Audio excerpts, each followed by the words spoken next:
And we're back with another top roles I auditioned for and didn't get. Part 5.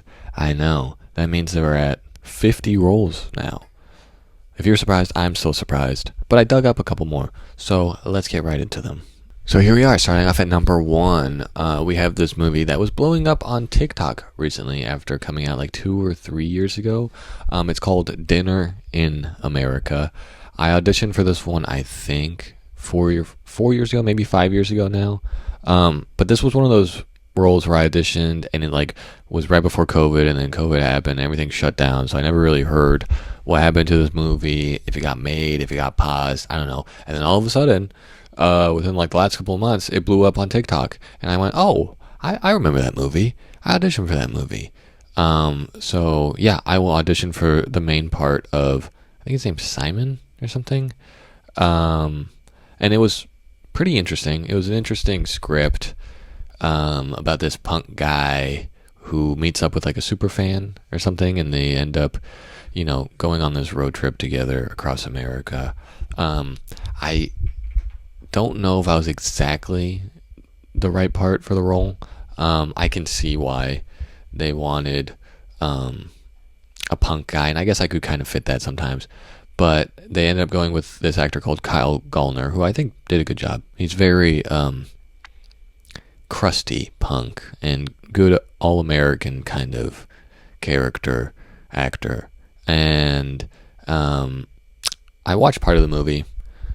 I don't really know exactly how well it did when it first came out, which I think it came out in like 2022 or 2020, something like that. I don't remember. But all of a sudden, blew up on TikTok, and people are liking it, so it's kind of becoming a little bit of a cult movie. And because there's this one song in there that everyone loves, and I think that it's getting a little revival, which is great because I think indie movies deserve it. But I don't know if I had a good shot at this one, so I'm gonna have to go with like maybe a little regret. So this is an embarrassing one. This was for a horror movie called The Nun that came out back in 2018. And all I remember about this audition was it was for a role called Frenchie, who was this groundskeeper at like a monastery, I think. And it's part of this horror series about nuns or something. And the thing about the audition was I had to perform all the scenes with a super thick French accent, which I kind of thought I had a leg up because I am French and I do speak French. But I'm also horrible at accents, where I do this thing that maybe I start off strong, or I'll say certain words or phrases like really great, but then halfway through I like slip up and then I just totally flop. And I think it was pretty embarrassing because it probably sounded horrible. And turns out they actually did cast, I think, a French actor to play the part, which, hey, good for them. But yeah, I mean, I'm not good at accents, and this one was one of the few that I had to do it. I did it anyways. I don't know, maybe I thought I actually had a shot at doing a French accent. And the thing is, though, who knows? I've never seen the movie. I don't know how big the part was. I do want to do a horror at some point. But I think I was too young, too, because I was still like a teenager at the time when I did this one. And for that, I'm going to go with little regret on this one. Didn't really mean much, and I don't think I was going to get it. I remember reading the script for this one and like really enjoying it. It was like a really original concept, and it was interesting. But it's called Every Day, and I think it's based off the book of the same name. And it's the plot is basically there's this spirit kind of character called A, and they inhabit a new body every day, and it starts off with them inhabiting the body of the boyfriend of the main character, and typically that character is like super neglectful and kind of like not mean, but like boring and doesn't really do anything romantic or whatever.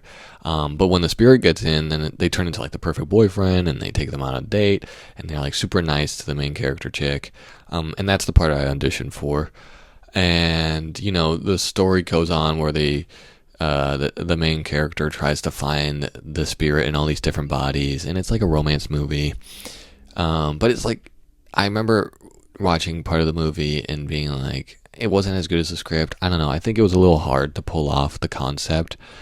Especially like as an actor, I know that it was difficult because you had to play basically two parts. You had to play the part of the character without the spirit, and then the character as the spirit, if that makes sense. So it's kind of like you did two roles. I thought I had a good chance at it, but who cares? Whatever. Justice Smith ended up getting the part. I do know that there's like a Korean version of the movie, I think, that I heard was way better. I forgot the name of it. I don't remember. Anyways, for this one, I'm going to say a little regret because I don't think I had a good chance at it. Justice Smith was a bigger name. I don't know. I did like the script though. This might be one of the worst movies I've ever auditioned for. I don't even know why I bothered auditioning for it, but it's called Good Mourning, and it was directed and written by MGK and his collaborator Mod Sun. I don't even know. I guess I just did it for the gag.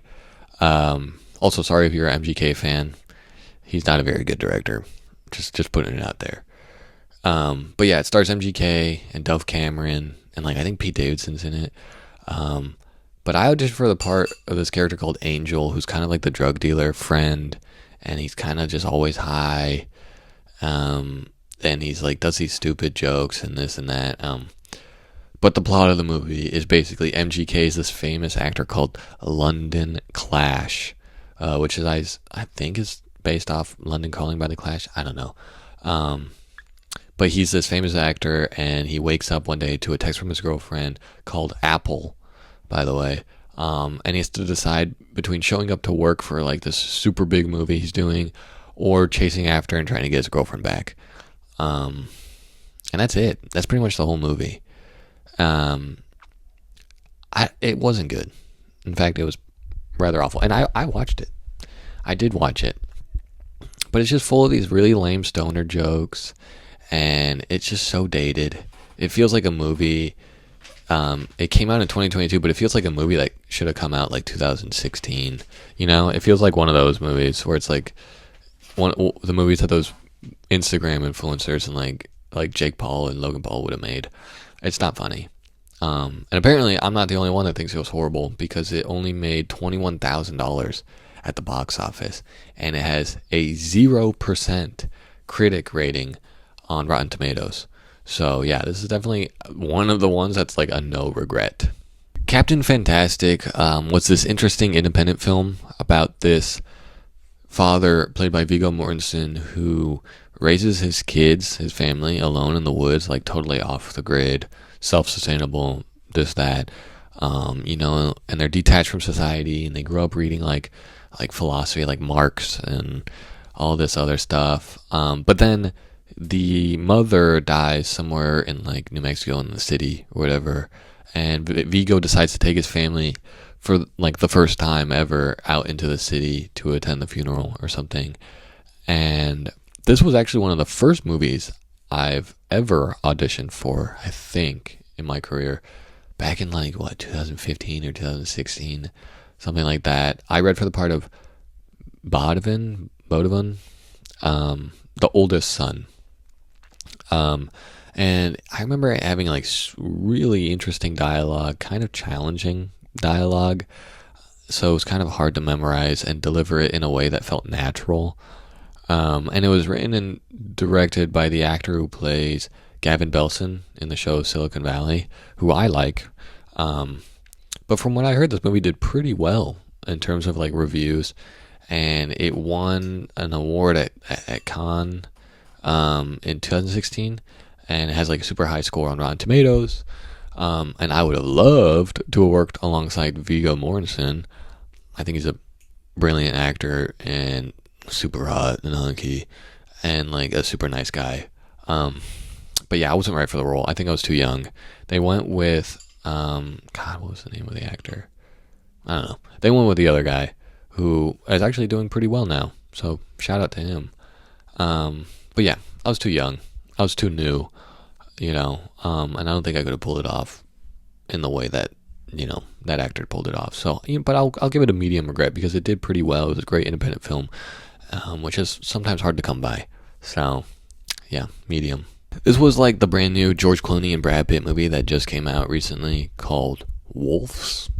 Apparently, it's about two like fixers who clean up or cover up crimes for rich people, and then one night they end up having to work together on a job that gets out of control or something. And the role I went out for, it's literally called Kid. That's it, just Kid. Austin Abrams ended up getting it. I like Austin though, even though he ends up getting most of the roles I auditioned for. It's like him and Justice Smith are the two main actors that have gotten about 50% or maybe of all the big roles that I've auditioned for. But anyways, the character was like some drug dealer college kid or something that somehow gets wrapped up in this crime, and then Clooney and Pitt have to like bring him along to fix something or get information. I don't really know. It was somewhat of a comedic role. I think the movie's kind of comedic. I don't really remember what I ended up doing in the audition though. Maybe I played him a little too stupid or something, a little too stony or stupid. Yeah, I mean, I kind of did that because most of the roles I would get were kind of, every time I get like a stony character, I think of like the 70s, and that's because I used to have like the 70s hair, and I play into it sometimes, but I don't know. It's hard to play those kinds of characters right if you don't really know what they're asking for. But anyways, Austin Abrams got it. Congrats, did. But yeah, I'm not heartbroken over this one, so I'm gonna say a little regret. I don't know if you guys remember this one, but it's called Sierra Burgess is a Loser. It's another one of those like young adult throwback movies that came out in 2018. But it's basically just an adaptation of Cyrano, where the main girl is like texting the hot guy, but the hot guy thinks that he's texting the hot chick, but he's actually texting the main chick, and they like get along real well. And then he finds out that he's been texting the main chick and not the hot chick, and then he feels betrayed because that they've been leading him on, and yada yada yada. And it's Cyrano. I read for the part of Dan, who is the best friend of the main character, and it was kind of like the voice of reason. He feels bad, or it makes it clear that it's like wrong that she's texting the hot guy without like saying who she is, and like kind of tricking him and leading him on. And I think kind of has like a thing for the main character, is like in love with her and is jealous. I don't know. But yeah, it stars Shannon Purser, who I think is from Stranger Things, Noah Centineo as the hot guy, and Christine Froseth as the hot girl, and RJ Cyler as Dan. Like I said before, I don't know how many people remember this movie. I think it's still on Netflix, so if you want to go watch it, good luck. I think it's still up there.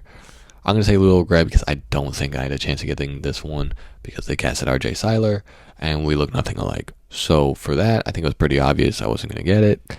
Little regret. This one would have been a dream come true if it actually happened. This was for the Star Wars series Obi-Wan Kenobi. And I used to be a huge Star Wars fan when I was a kid, to the point where like I cried after seeing Revenge of the Sith in theaters because I thought that was it for Star Wars. They weren't going to make any more Star Wars movies. Boy, was I wrong. And I also went to see Episode 1 in theaters for a re-release, and I actually like that movie. I'm sorry, I like Episode 1. It's part of my childhood. But anyways, this was one of the many Star Wars Disney Plus shows that they ended up doing. But this one was about Obi-Wan Kenobi, the Ewan McGregor version, which I love Ewan McGregor, I'll be honest. I honestly don't know who I auditioned for, though. I don't remember. I tried looking it up, but I couldn't really find the character, so I'm thinking it wasn't that big of a role. Or maybe they were in a couple episodes. I don't know. Either way, it would have been, totally sick to have been in Star Wars, though. Just to even be on set and see the costumes and the sets and the makeup and the characters and this and that, and just to be part of the universe, the Star Wars universe, would have been worth it. But I'm hoping, because they're constantly making Star Wars stuff, that who knows, maybe I'll have a shot in the future for another Star Wars thing. I'd like to, ideally, write or direct something in the Star Wars universe because I think it's one of the most iconic cinematic universes out there. And they totally have so much more to explore with it. But yeah, I'm small role, but Star Wars universe. I'm gonna go medium. Medium, almost big regret on this one. Pacific Rim Uprising was the second movie following the first Pacific Rim. Basically the same idea as the first one: big robots fighting big monsters. However, this one was not directed by Guillermo del Toro, so that was kind of a bummer for me. I auditioned for the part of Ryoichi, I think, which is like an Asian part, I think a Japanese character. So I figured, hey, maybe I had a shot. Turns out I don't.